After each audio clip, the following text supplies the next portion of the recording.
Namaste, and welcome to tonight's fireside conversation. My name is Dinaay, and I'll be your host for the evening. For those that are unfamiliar with the platform, Vichar Manthan, or VM for short, is a Sanskrit phrase that translates to the churning of ideas. Here, we look at ideas regarding the most pertinent issues of our society and evaluate them under the lenses of dharma and sustainability. And in the spirit of discussion, I invite all of our audience members to leave their comments and questions in the YouTube live chat, and we will endeavor to address them in our 15-minute Q&A session. Tonight's guest is Stephen Feldstein. Stephen is a senior fellow at the Carnegie Endowment for International Peace in Democracy, Conflict and Governance program. He served in the Obama administration as Deputy Assistant Secretary of State for Democracy, Human Rights and Labor, and also Director of Policy at the US Agency for International Development. His research interests include technology, democracy, human rights, US foreign policy, and conflict trends, and has appeared in various media outlets, including the BBC, Financial Times, and the Wall Street Journal. He is currently writing a book on the intersection of advanced technology, global repression, and governance, titled The Rise of Digital Repression: How Technology is Reshaping Power, Politics, and Resistance. Stephen, it's a pleasure to have you on the platform. Great, thank you. Thank you for having me. I'm happy to join today. Fantastic. Hopefully we're going to have a very fruitful discussion. So look, given the current situation, regarding COVID-19 and the pandemic, and recent revelations about sort of how our data is being used by corporations such as Facebook and Google, because there's an increased consciousness regarding surveillance, whether it's being legitimately used, and how advanced the technologies that we hold are, right? And one of the subsectors of surveillance technologies is AI surveillance tech. So by way of opening remarks, could you define for the audience what AI surveillance technologies are, and also paint a picture of how widespread their use is? Great. I'm happy to kind of to sort of open up by talking a little bit about what these issues are. What do we mean when we refer to artificial intelligence or big data surveillance technologies, and how they're being used and used as a means to then engage in a wider conversation. I think an important starting point is that an increasing number of governments generally are deploying integrated artificial intelligence surveillance tools to monitor, track, surveil citizens to accomplish a range of policy objectives. But we have generally lacked specific information. And I think it's been critical for us to understand better where these tools are being deployed, which governments and entities are deploying them, and how they're being used. And so to answer these questions and to get to some of the basic definitional issues, last year I published a working paper for the Carnegie Endowment that really sought to document the proliferation of AI and big data surveillance technologies. I went through and really tried to categorize and better understand what it is that we're actually talking about. And so I think broadly speaking, the idea of surveillance technologies is something that's probably widely understood and is a technology that has been in use for decades when it comes to governments or others seeking ways to monitor and track and watch citizens for different reasons. Now, in the past, and really when we talk about surveillance, we can look at even non-technological ways of surveillance. Physical surveillance was an important method that governments use. So for example, a lot of us think about East Germany and the Stasi and how they used a network of almost 1 million informants who were just, many of whom were ordinary citizens, to watch over their neighbors, to alert the government when someone may have said something that challenged the communist state.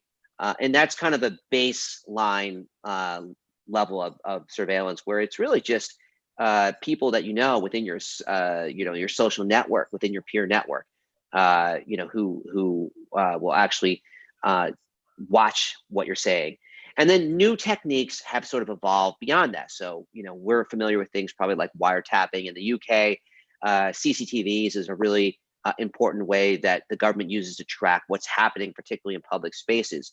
And so now we're sort of hitting a next generation of surveillance technologies that are powered in a few different directions. So You have, for example, the use of very powerful algorithms that will search through reams of data and that will look for patterns of behavior, and it will then alert government entities when it looks like either there's a certain network of people who are planning someone that goes against public order. It can be used for predictive analysis in terms of where crime potentially will take place. Oftentimes, these algorithms will be tied to video cameras in public spaces, particularly facial recognition cameras. And so what I've done is I've basically divided up 4 categories of technology that I then measured for a global index on AI surveillance. So I first measured smart city, safe city platforms. And this is essentially where there are the presence of cities with sensors that transmit real-time data to facilitate service delivery, city management, but also public safety. And the safe city platforms is something that's been especially popularized by Chinese companies and in China, where you sort of have this integrated network of cameras tied to a central operations center that is able to monitor through these different sensors the comings and goings of their citizens. And so it's really like a, kind of a fancy way to say mass surveillance. You then have public facial recognition systems that essentially uses biometric technology, both still images or videos, to match stored or live footage of individuals with images from a database. And so this takes this idea of surveillance and makes it much more granular in terms of matching the kind of broad sweep that comes from a camera to specific individuals that might be of interest to certain government authorities. Third, we have smart policing. And so this is data-driven analytic technology that's used to facilitate investigations in a police response. And actually, before I forget, why don't we put up the first slide right now? This will help break it down for the audience so you can just sort of see what I'm talking about. Brilliant. So as you can see right here, I mentioned smart cities, safe cities, public facial recognition. I'm now on to smart policing. And essentially for smart policing, we're talking about data-driven analytic technology used by police forces to facilitate investigations and response. Some of these systems incorporate algorithmic analysis to make predictions about future crimes. And then finally, we have social media monitoring. And this is the automated collection and processing of personal data from digital communications platforms like Facebook, like Twitter, like YouTube, that permits real-time accumulation, aggregation, and analysis of bulk amounts of metadata and content. And as you can see right here, I've sort of, these are rough estimates to what extent these systems are being deployed around the world. And so you can see that overall in the index that came out last year, I found that at least 77 of 179 measured governments possess some level of AI and big data surveillance capabilities, with smart cities being in 55 countries, facial recognition really proliferating to 68, smart policing being found in 61 countries, and social media monitoring in 36. But already that data is probably outdated, and that in the ensuing 12 months, there's been much more. So let's turn to the next slide right now. And so this map essentially puts onto geographically, it describes where you see the distribution of this type of technology.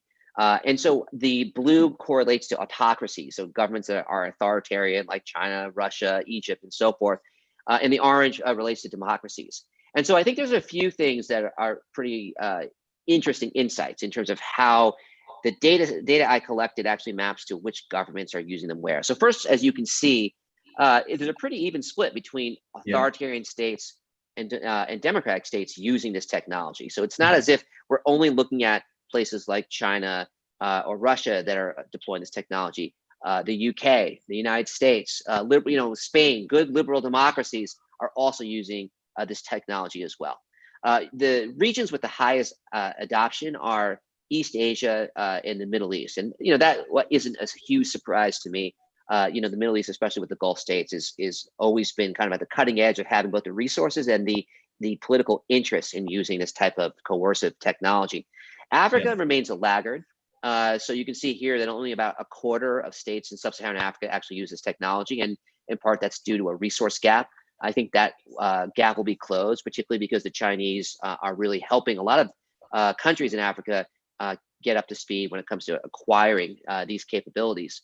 But overall, AI, the use of the AI and big data systems for surveillance is increasing at a fast rate. And really the only kind of relevant relationship I could find in terms of whether a country would use and acquire these capabilities or not related to its military expenditures. So I found that 40 of the 50 top spending militaries around the world also have documented capabilities when it comes to AI and big data surveillance. And so I think that tells you something that, those countries that have an interest in investing in military capabilities and have the resources to do so are also correspondingly interested in acquiring this technology as well. And so that should give us a little insight in terms of where this might go. We can take the slide down. I just want to mention a couple more points, and then we can sort of turn more to our dialogue. But one thing I want to just touch on is that I think there's a big question about whether China, in particular, is driving the proliferation of this technology. And I think the answer is mixed. Certainly, there's a growing consensus in the United States that that's the case. And there's, without question, Chinese firms are a major factor behind the spread of AI surveillance. And so you have tech linked to Chinese companies like Huawei, Hikvision, Dahua, and ZTE that are supplying relevant tech to at least 58 countries in the index, maybe even more, many of which are already members of the Belt and Road Initiative. And these Chinese product pitches are often accompanied by soft loans to encourage governments to purchase their equipment. And so you see that in examples in countries like Uganda, Serbia, Zambia, and so forth. But I think it's also worth mentioning that there are a number of companies based in OECD countries, in liberal democracies. So in places like Japan, where NEC and Panasonic reside, in the United States, where Palantir, Cisco, Axis, DeepCam reside, in Israel, where BriefCam, Elbit, and Brint are located. Certainly in Russia, and also in Western Europe and Australia, where you have companies like BAE, Omniscient, Cognitech, where they're based. And so what that tells you is that this is far from being simply a problem of proliferation of these tools from Chinese or even Russian companies. This is a situation in context where you have companies based around the world in both democracies and autocracies actively selling this equipment to a variety of different regimes. And so it's a pretty widespread phenomenon. The trend extends far beyond just China. In fact, if I were to highlight sort of whether there are, why do countries decide to pick this up or not, I would highlight three very quick reasons. One, the security force capacity that they already have.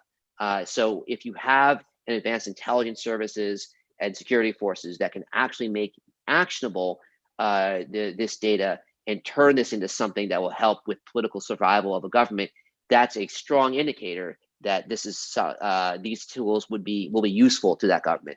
Two is path dependency, that governments tend to rely on the same tools, even if those tools are flawed or not. And so if you have a government that has invested in cutting edge tools and in surveillance, there's a strong likelihood that they will continue to acquire the most advanced techniques that are out there. And then third is political norms, that in the sense that the publics and governments are very sensitive to criticisms of mass surveillance, Chinese style repression. And so for a lot of countries that are illiberal or grappling with their own political problems, let's say the Philippines or even Hungary, there is, I think, a bit of a normative line in terms of crossing over and actively embracing technologies used by authoritarian states like China for mass surveillance, without at least being a little cagey about how and when those tools are deployed. So political norms and political traditions do matter. And I think just to kind of end, to finish off here, when it comes to the biggest user of these tools, it's without a question China. It's the only country around the world that's kind of integrated in a pretty comprehensive way, facial recognition cameras in the public square, in an incipient social credit system, mass repression in Xinjiang, in a manner that we've seen nowhere else around the world, in no other country. And I think that the prospects that we'll see other countries emulate China's model in this type of in the use of these types of technologies, I think is limited. I think for the variety of reasons I mentioned, it's unlikely that countries will adopt in full-scale form what China is rushing ahead, to put into place. But that doesn't mean that aspects of China's program won't be adopted by countries from Pakistan to Saudi Arabia to Russia, and even some democracies. And so that's that's where I think we need to think and focus a little more of our attention in terms of what will happen next. So let me stop there in terms of my opening, and I look forward to the conversation. Okay, so I mean, there's a lot of information there to pick apart. How I'm picturing this conversation is we look at sort of the individual society level, and maybe let's zoom out to global. So perhaps the most obvious question is, why exactly does privacy matter, right? So in prepping for this event, I had discussions with various people, and every time the value of privacy was hit upon, we hit a roadblock, right? It's like it's taken as axiomatically true that we have to value our privacy, but why? Does it affect our agency? Does it affect our autonomy? Does it affect our dignity? Like, why should citizens care about their privacy? Yeah. Well, no, it's a great question, and it gets back to some of the kind of fundamental aspects regarding human rights that have been pretty widely enshrined. And I was prepared that you would ask, kind of an overarching question like this. So I thought about it for a little bit, and I think one of the first things that's worth noting is that the right to privacy is recognized in Article 12 in the Universal Declaration of Human Rights. It's also in Article 17 of the International Covenant on Civil and Political Rights. And if you look at sort of what are the definitional foundations of how we understand human rights law in terms of universally, what do we believe is sort of the most important things that we should protect, alongside individual expression and association, privacy is up there as well. And it's the idea that there's a presumption that individuals should have an area of autonomous development, interaction, and liberty, and that the other aspects of what we just mentioned, in terms of being free to express yourself, and being free to associate and communicate with others, that those aspects aren't possible if there isn't a degree of privacy afforded to individuals as well. That there's a private sphere where you can have where you can have protection from interactions with the state, free from state intervention and free from excessive intervention by uninvited individuals. And so, what's interesting and where this kind of comes to bear is that for a long time that was possible given technological limitations, right? So if you have someone in your home, other than just having the people that I mentioned, the physical surveillance sort of snooping and looking around, it was pretty easy to kind of have a fine line, say, this is my private sphere, this is my house, you aren't allowed in, this is the public sphere.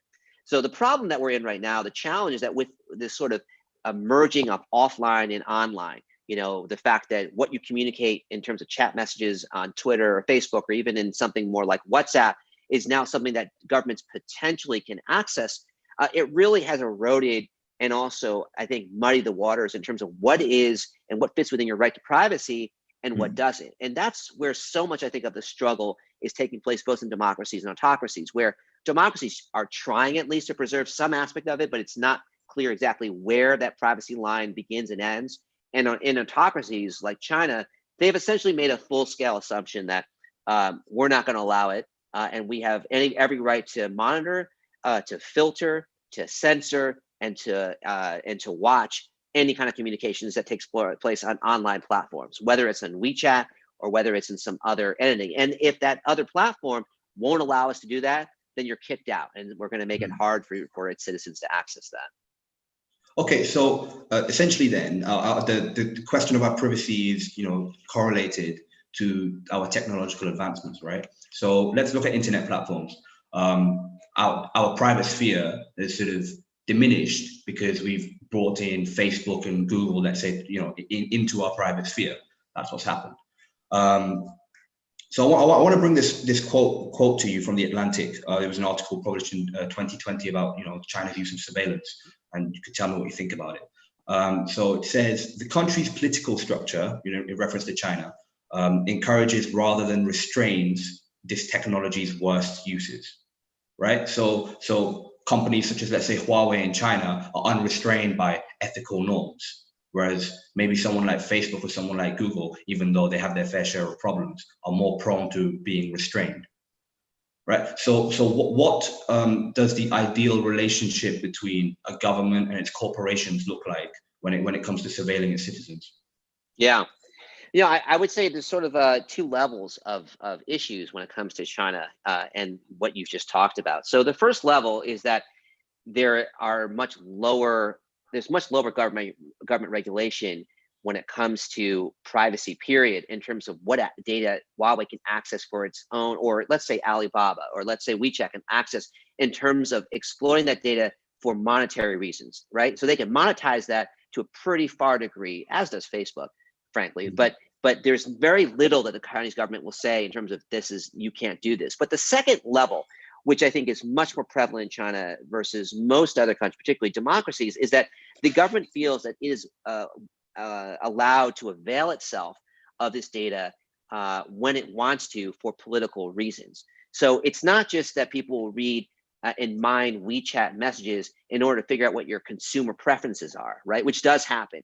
It's also that the government will simultaneously mine this data to figure out citizens' political preferences. Now, that can actually be useful in the sense of understanding better where there's opposition to certain types of government policies, but it also is a way to keep tabs on citizens and to particularly to persecute and even lock up those who are viewed as challenges or dissenters to the regime. And so it's that particular government intrusive aspect that makes most of us really concerned. I mean, it feels like an Orwellian state, which is a common analogy that people use. And frankly, there isn't that much of a difference when the government can access everything we say and harness it accordingly. Okay, so then picking on the Orwellian state example, right? So in 1984, the citizenry generally accepted the rule of the party, right? They were okay with it. They were okay with the intrusions to their privacy, right? They celebrated it.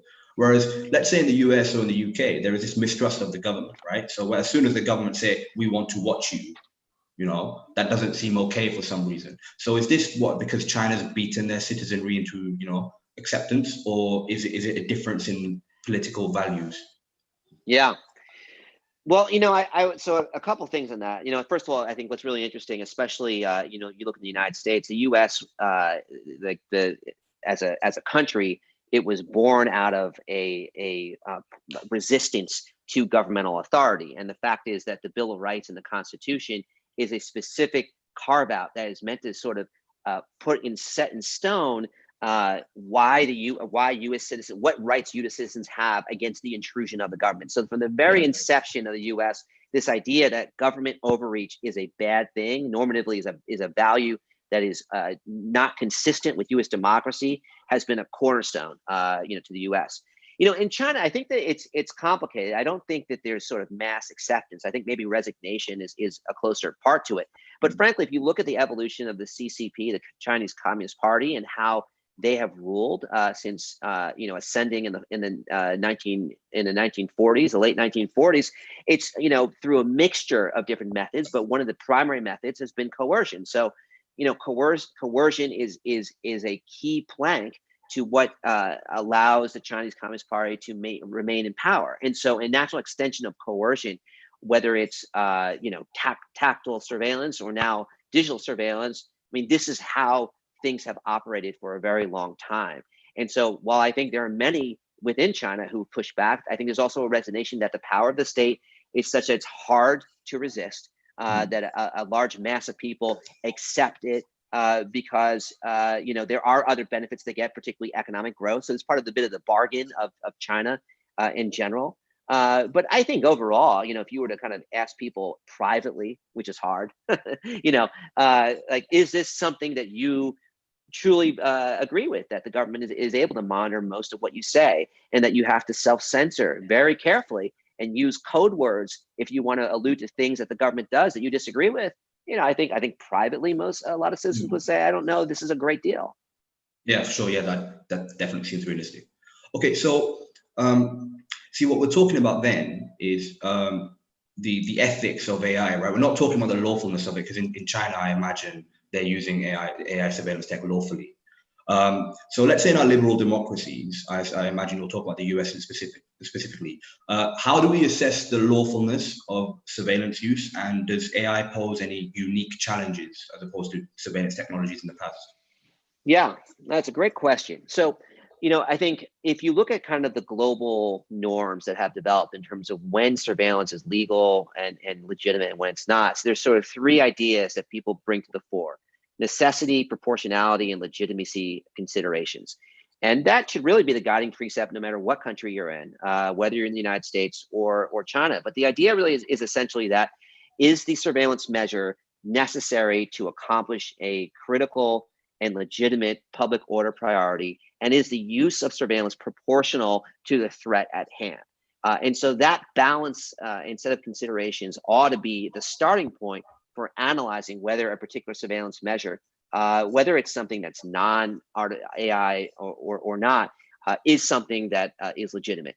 I think, unfortunately, oftentimes this isn't a formulation that's always followed, and I think that's how we've been led astray. But if we kind of go back to that and use it as our building block, legally, for saying, should the surveillance restriction be enacted or not, I think that can help align us better to where we want to go. Now, I think you were asking the question about whether AI is different. Well, Yes. I think, yeah, I mean, to me, I would sort of widen the aperture slightly, in the sense that, is it different? Is the availability of such massive quantities of data, including personal information, is big data different? And I would say fundamentally it is. There's more personal data out there that's available to be obtained by governments than ever before. And that, this data has value. And if you put the pieces together with a powerful enough program, you can discern some pretty critical insights about how people think, how they behave, and even some predictive capabilities. And so to that extent, then you kind of have to ask yourself, on one level, is that the same thing as sort of targeted surveillance? Well, no, I mean, it's different, it's related, and it depends on your motive and how it's used, but it is slightly different. Social media monitoring, by definition, is not the same thing as using spyware against a particular individual. Now, the problem is that you can, use your kind of mass surveillance insights and then harness that towards specific individuals, and that's when you start getting into problems. But there's a lot of more of a gray area in terms of how these powerful new technologies will be applied in an ecosystem that's changed pretty radically in the last 10 years. Okay, so one of the issues that came to mind, in terms of using surveillance lawfully, is like the Patriot Act, right? It's Edward Snowden showed that it's been abused a fair bit. Governments aren't sort of explaining, enough how necessary their surveillance measures are, right? So when defining the necessity of a surveillance measure, like how do we do it? Yeah, I mean, on a nuts and bolts level, you can define it through experience, case law, right? So, as more information comes out in terms of different technologies and the types of threats that they're used to preempt, at least in the US and in the UK also, you have lawsuits that come up that test the boundaries of those programs. You then have legislatures that enact different reform measures to constrain the executive branch. And you have new administrations on a political level. So this is like, when Obama came in 2008 after this, the Bush administration, a number of these mass collection programs were curtailed, and there were a number of transparency reforms that were put in place directly in response to perceived overreach stemming from 9/11. So that's one method to do that, is a mixture of politics and public pushback, and as well as kind of legislation and legal maneuvering. But that's again, that's sort of a necessary component. That's not sufficient, right? I mean, I think the problem is that you can only push back against what you know, and there's vast areas in which we don't know exactly what capabilities are doing today, let alone tomorrow. And I think we do have a problem in terms of regulations and knowledge catching up to where the technology is going. So that's a real gap. I mean, I think that's an area that we all need to watch and think more carefully about in terms of how do we align those two aspects. How do we harmonize those? Okay, yeah, and now I just want to circle back to the unique challenges of AI, right? So Liberty is a human rights organization in the UK, and so one of the quotes from their website is, facial recognition technologies are oppressive by design, right? And they cited sort of the issues of bias. Would you say that's uniquely an AI issue, and is there a way around it? Well, I mean, I don't think it's uniquely an AI issue in the sense that AI is it's not magic. It's algorithms and computer programs that are built on data. And so what we're really looking at in terms of an issue is human behavior that shapes the collection of data that is then analyzed and used by algorithms to derive patterns and conclusions, right? So let me give you like a very basic example. There's been a lot of predictive policing programs that try to anticipate what certain people who are picked up, certain criminals, whether they, well, like specific neighborhoods in cities, what neighborhoods are particularly prone to crime based on past data arrest records collected, right? So you look at it particularly, let's say like Harlem in New York City.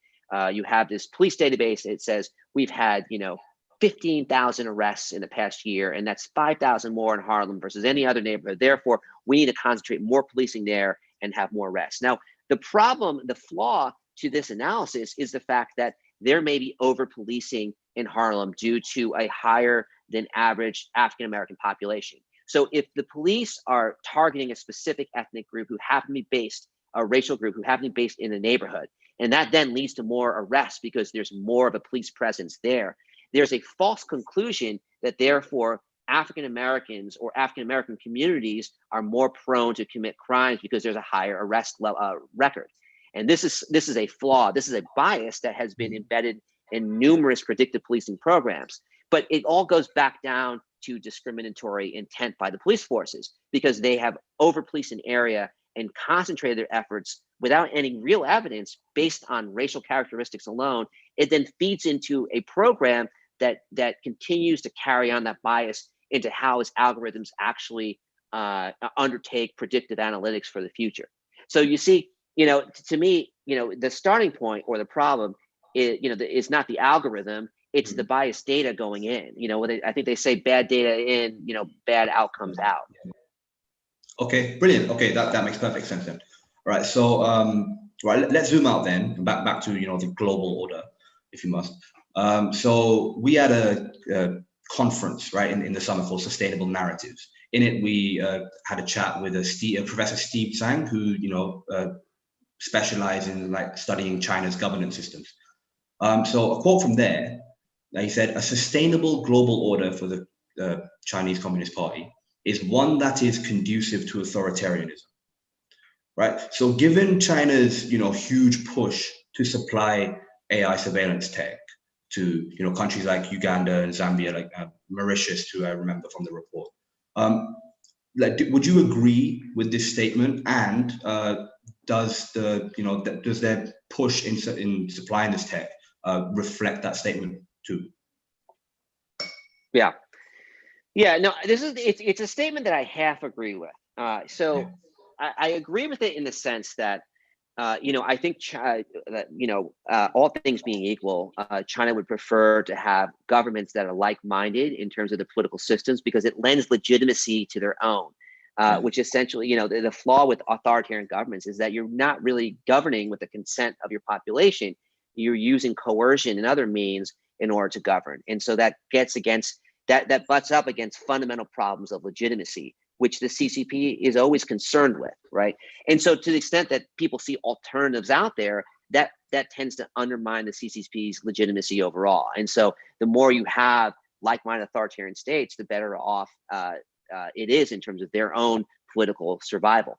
But I think the idea then that China is putting forth a systematic digital authoritarianism program or strategy, so that it can flip as many countries as possible into authoritarian states around the world, I think exaggerates the reach and the strategic interests of the CCP. I think they're opportunistic. So I think when there's an opportunity to pair with certain governments, like Museveni's government in Uganda, like the Serbian government, like Pakistan's government, and provide technology that will help an authoritarian regime, they're certainly willing to do so. They're willing to enable it. They're willing to provide soft loans that help even subsidize it.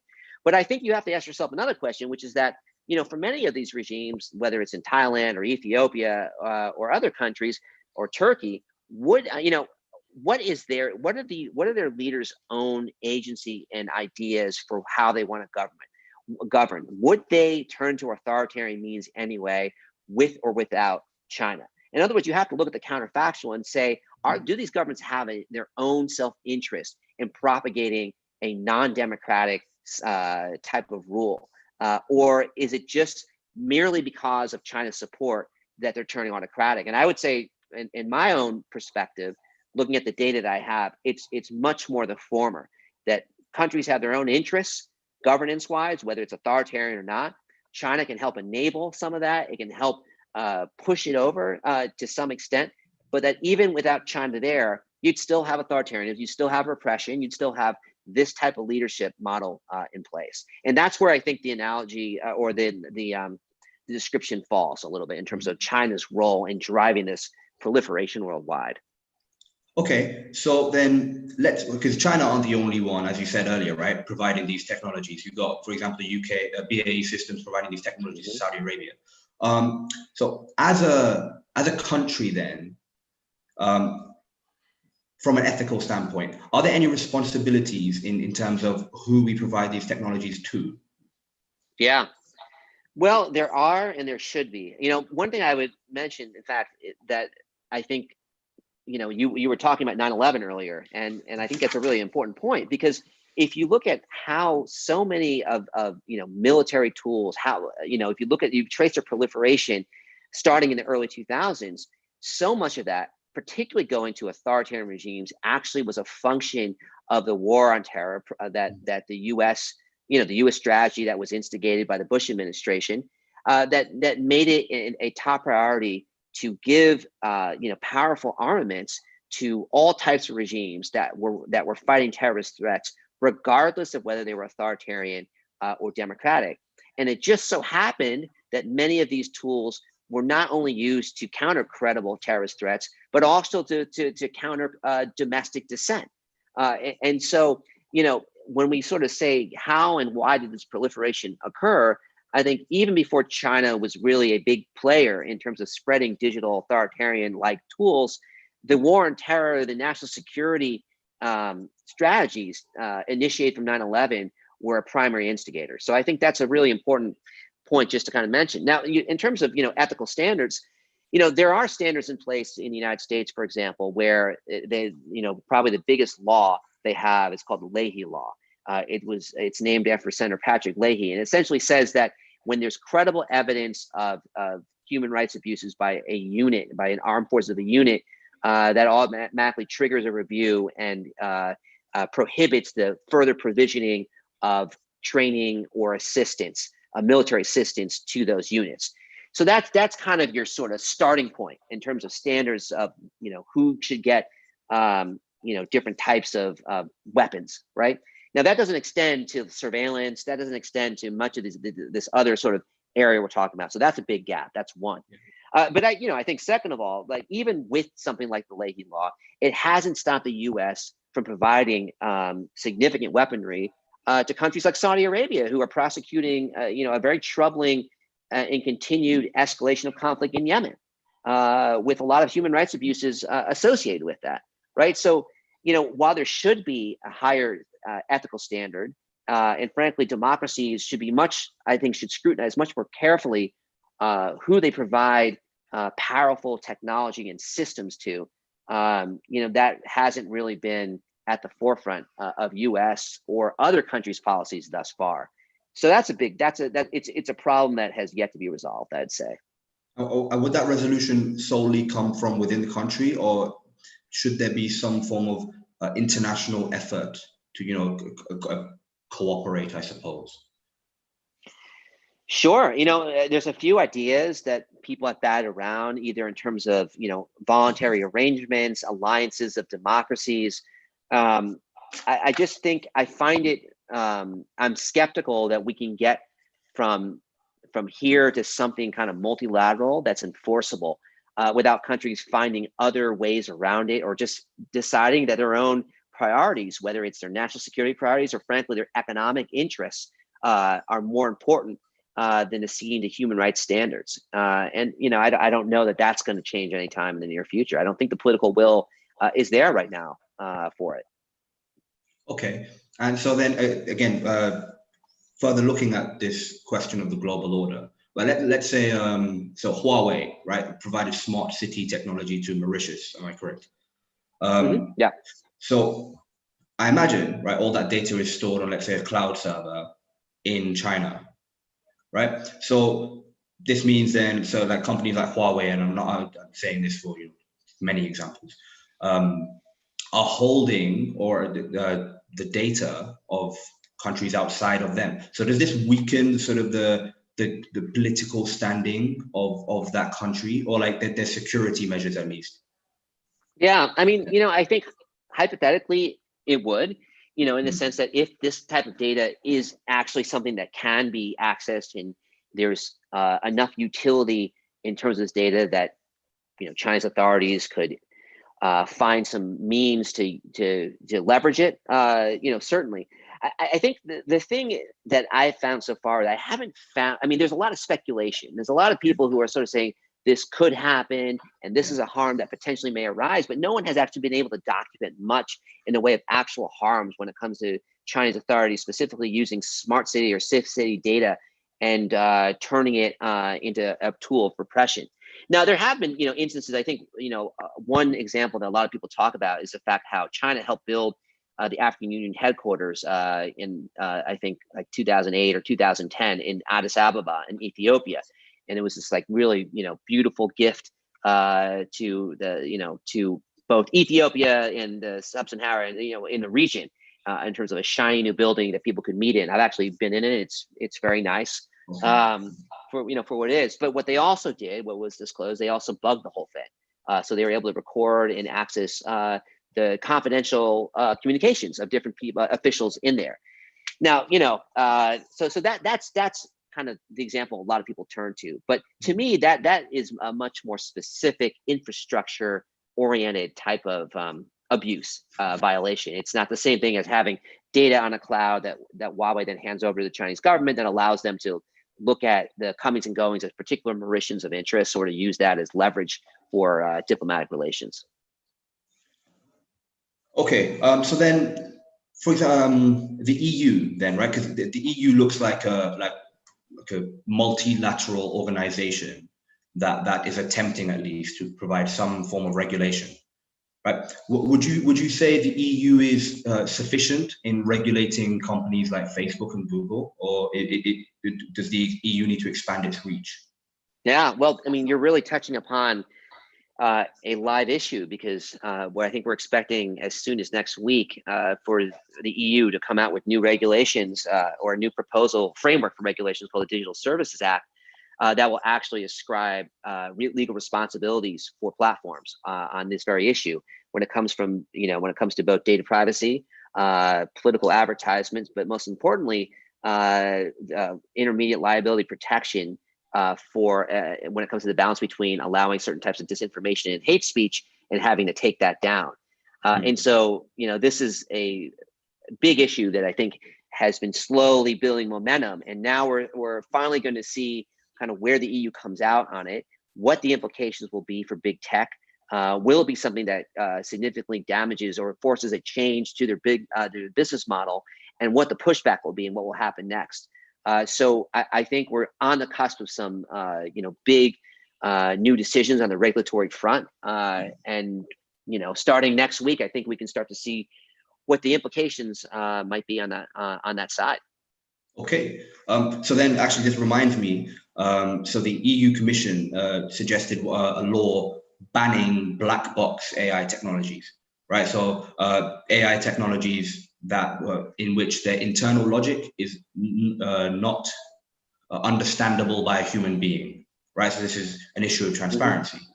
Now, the issue here, I believe anyway, is banning this is essentially slowing down progress. Whereas I'd imagine a country that someone like China wouldn't want to do that, right? So does this put us does this backpedal sort of the West in the race for like AI supremacy? Yeah, I mean, there's always a balance between having proper regulations, balancing ethical considerations, and not slowing down innovation. And some will argue that innovation should occur at all costs, allow some things, to break and then fix it later. I think as we've seen how that model has played out, especially, in terms of platforms like Facebook, I have a lot of skepticism that innovation without proper safeguards is necessarily the way to go. I also think that as these technologies, they're still very nascent, they're emerging, and there's lots of uses that we don't know, but we know more now than we did before. Algorithms are aspects are incorporated pretty deeply into our lives, even on sort of basic levels. And so I think we have to stop giving a pass in terms of saying, well, this technology is too new, innovation, because we are getting to a point where these types of technologies are affecting our lives today. It's not speculative anymore. And the harms that accrue from them are real. And so to simply pass the buck into the future, I think that's becoming more irresponsible. Sure. Okay, then. So speaking about the future, so in the map that you showed at the beginning, right? As you said, a quarter of African countries, I believe, are using these technologies, right? Mm-hmm. And from what I remember in the report, China had a special interest sort of supporting in Africa, right? They're sort of aggressively selling these technologies. So what would the future of sort of like African states look like? Would authoritarianism be huge in those states in the coming times? Like, how does it look? Yeah. Well, I don't think that the involvement of the Chinese in the technology by itself is something that will flip countries that otherwise are on a democratic trajectory. So I would take a step back and sort of say, setting aside the technology, what do we think about democracy's prospects in sub-Saharan Africa?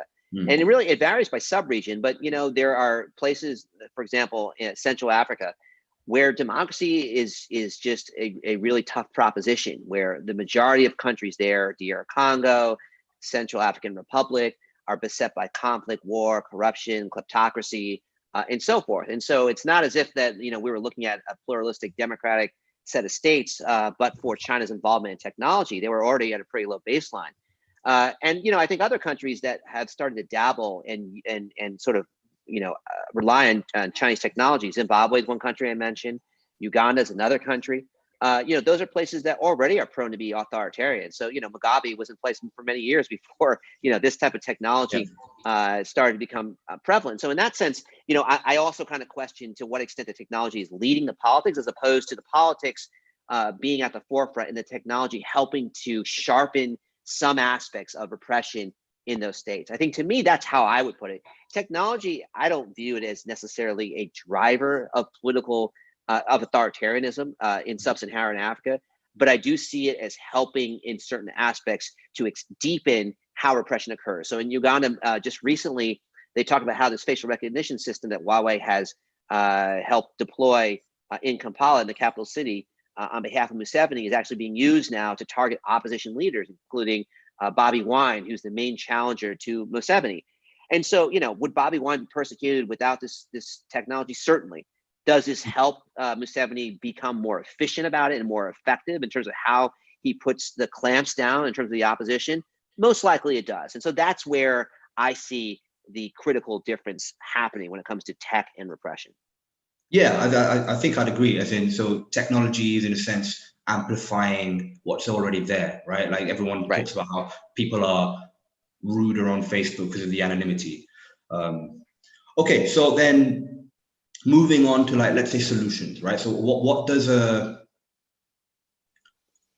ethical regulatory framework look like for these technologies within a country, within a democracy, let's say? Yeah. Well, I think it's one of those things that it's going to be, I think you should come up. You need to come up with sort of basic principles about how you would like the technology, I think, on a broad level to operate. What kind of transparency when it comes to how algorithms are deployed is necessary to have an understanding of what is prioritized within them, even something as basic as Facebook's newsfeed. Is it revenue that's driving it? Is it a balance of political considerations? Is it something else? We ought to know in a transparent way, at least how those factors are going in order then to understand and hold accountable the decisions that emanate from those. So, I think, what I would say is that there's a very strong rule of law framework that we have in place in democracies. And there's some core principles when it comes to how we apply rule of law and what is most important in terms of dictating how these technologies will affect individuals and citizens. And I think ensuring that those principles are kept out at the forefront is extremely important. So, for example, algorithmic transparency is a critical issue. Understanding and building in the 3 pillars I mentioned when it comes to surveillance, no matter if it's kind of non-AI or AI-oriented surveillance, is another important aspect that you want to put at the forefront. And then looking at aspects related to things like bias and discrimination. Recognizing that these are problems that are inherent in all countries, democracies or otherwise, and trying to find ways to either determine that you can blunt their impact so that they won't lead to discriminatory outcomes, or if in the failure of doing that, then not deploying these algorithms to make decisions that affect people's lives. So in other words, if you can't guarantee that there won't be racial bias in a predictive policing program, then that program shouldn't actually be deployed until there's full accountability, transparency, and the possibility of remediation for violations that ensue. And so there's a number of different principles that people have developed in terms of ethical and responsible use of AI that I think are worthwhile to reference as we continue to grapple with what kind of regulatory approach makes sense in this domain. Yeah, and then so my imagination makes it easy to see that it's easy to apply these regulatory principles to corporations as opposed to governments, right? Just as a citizen, it's harder to hold a government accountable than it is a corporation. So how can civil societies hold both corporations and governments accountable? Like what routes might they take? Yeah. Well, it depends a little bit on the government, right? So if you're looking at an authoritarian government, it's obviously a lot harder. And so, there's one set of issues that should be adopted there versus a democracy. So, in a democracy, I think, it's important to kind of both raise public awareness about how these technologies are being used, have a strong advocacy community that is able to prioritize what is most, what represents the highest threat or risk, and to then put together a kind of a systematic policy platform to affect that, to tie in these considerations to elections so that, depending on what stances different legislators take, to then hold them accountable, and to even try to elect people who go and operate on a more reform-minded agenda, and to continuing to advocate at all different levels of government, not just within legislatures and parliaments, but also within the executive branches themselves, at both state levels, city levels, and national. And one thing I would say too is that it can feel really difficult to affect national level policies, and because there's a lot of actors involved, and they're at senior levels, and they're very far removed from citizens' day-to-day lives. But when a mayor decides to install a new, facial recognition cameras around City Hall, that's a very, community level oriented decision that one can push back on.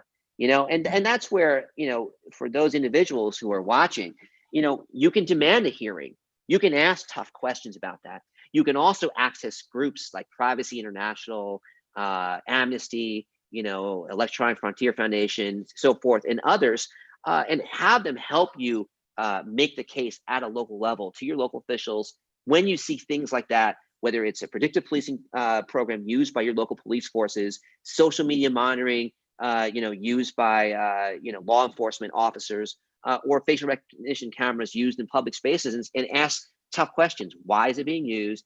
What data is being collected?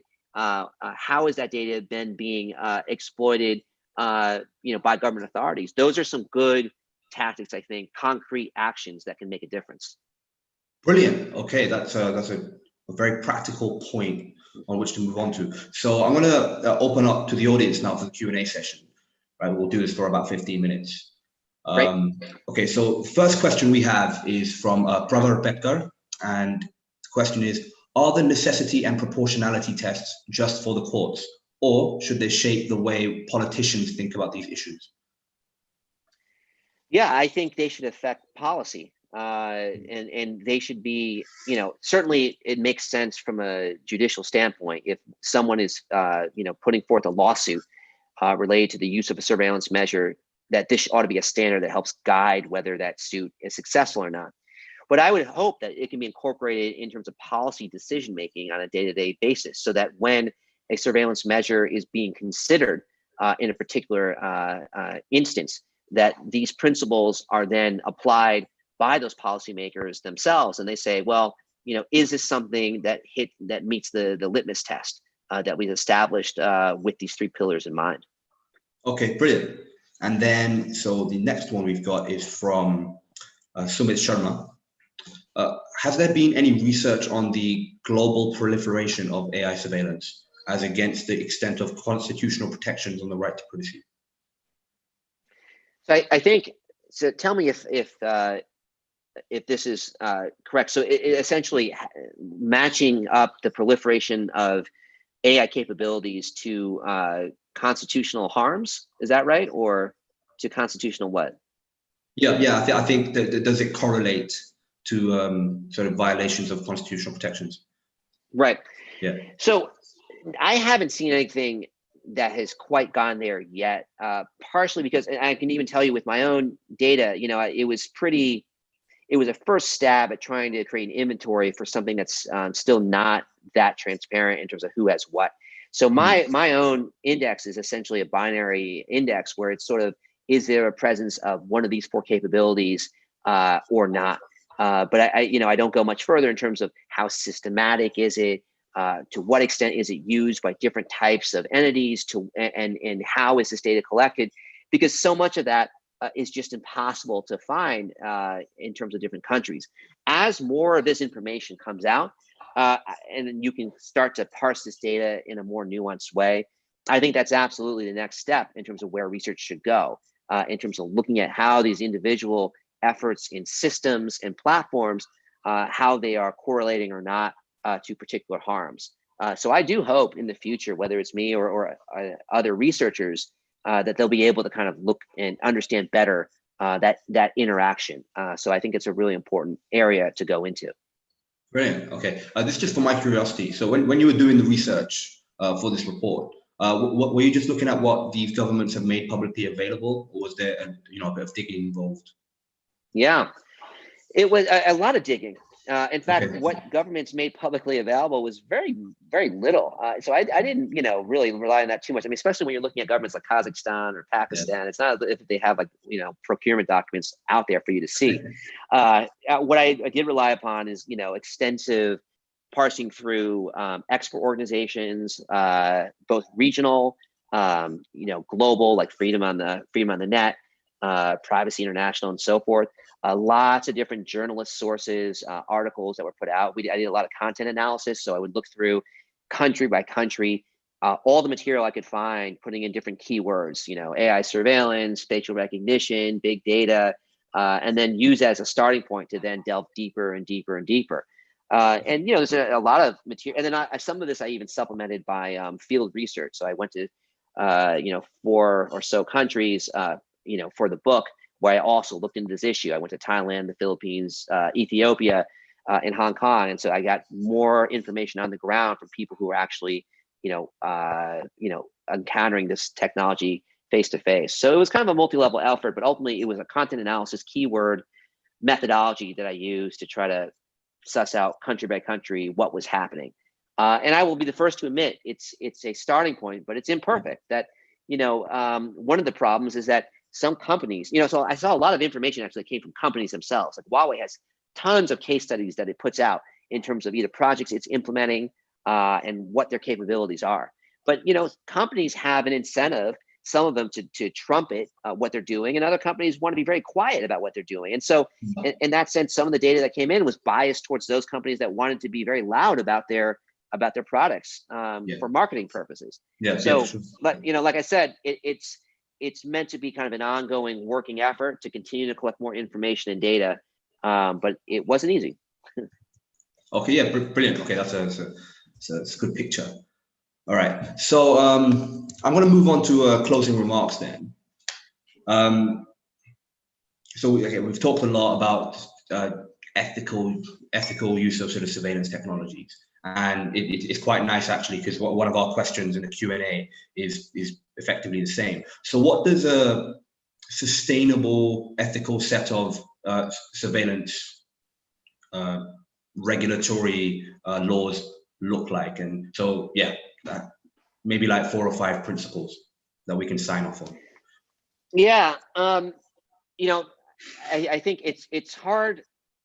That's still an issue that I'm thinking through myself, and and part of the reason for that is that the technology is changing. Our understanding of how it's being used is shifting as well, and so I think the balance is that you want to have principles that are broadly applicable without tying yourself down so that you miss new applications or new uses that may arise.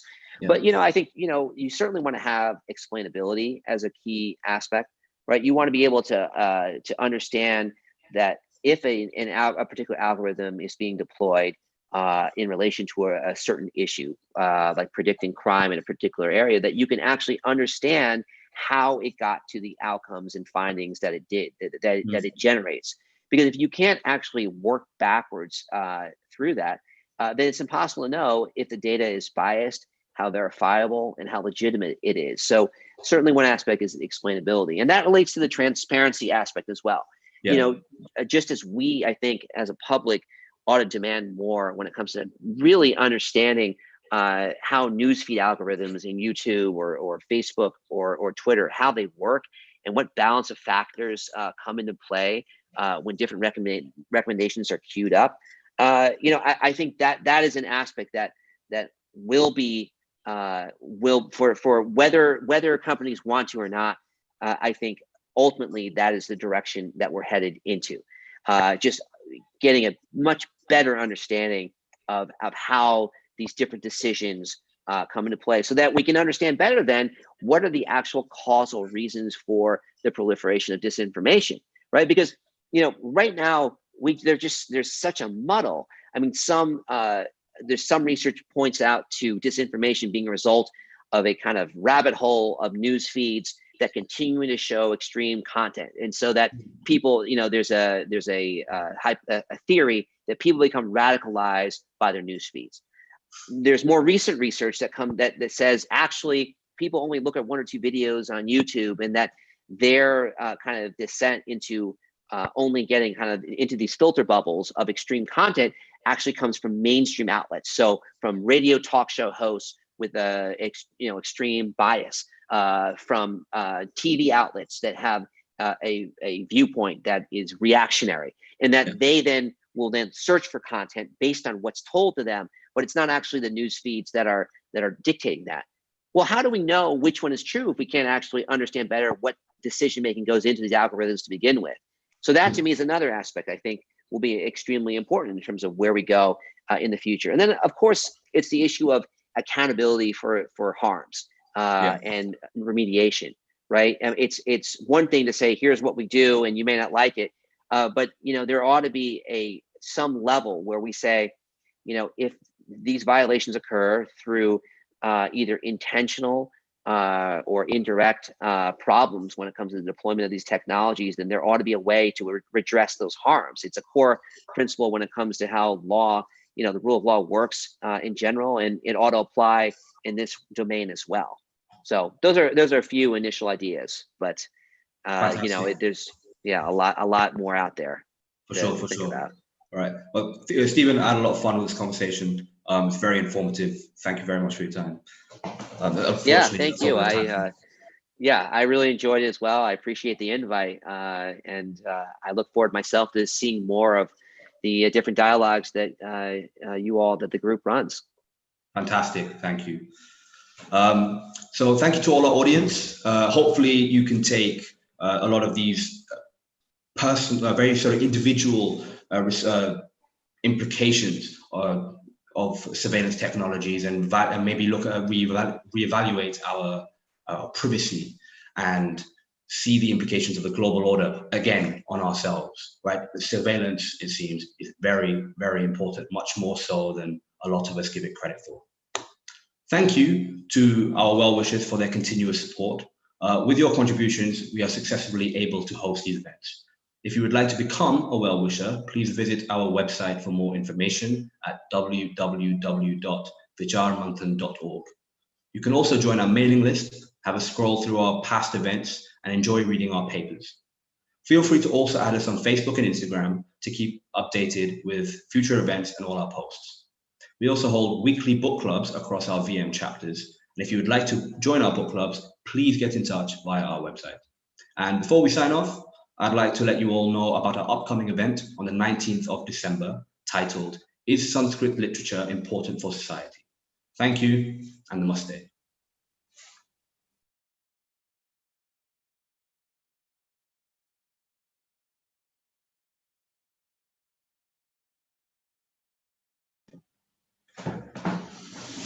Ugh.